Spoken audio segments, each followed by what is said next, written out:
estimons que je trouve que c'est dommage parce qu'on aurait pu quand même respecter la charte qui définit très clairement que la charte doit être définie en commun accord entre les forces vives de la nation et le CNRD.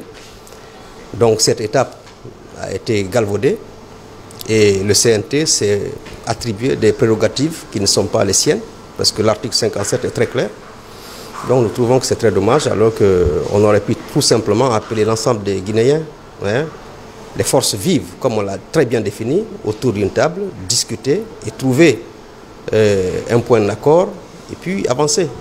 Voilà, donc je trouve que c'est très dommage pour le pays que l'on viole quand même la charte de la transition qui fait office aujourd'hui de la Constitution.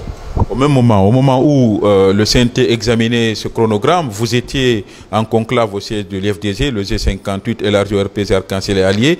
Dans cette déclaration, vous avez dit qu'il n'était pas du rôle du CNT d'examiner ou d'adopter ce chronogramme-là. Finalement, vous avez l'impression de n'avoir pas été entendu?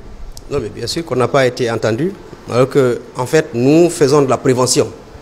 C'est ce que nous avons fait durant plusieurs années du temps de M. Alpha Condé.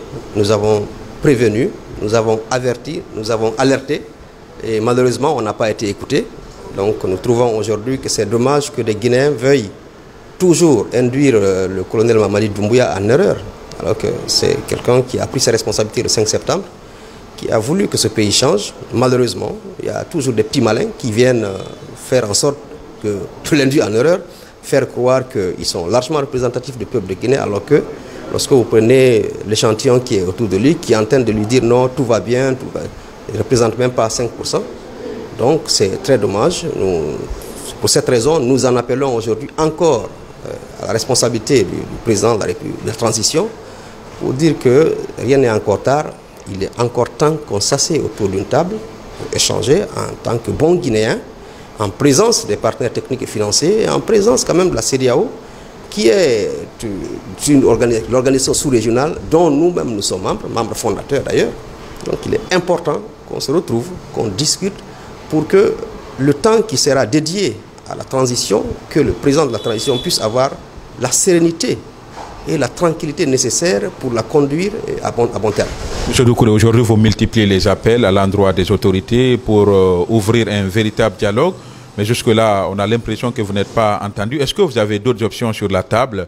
Est-ce que l'option manifestation est sur la table? Cela est bien possible, d'autant plus que c'est quelque chose de constitutionnel. Mais pour l'instant, je dis, nous lançons un appel au CNRD.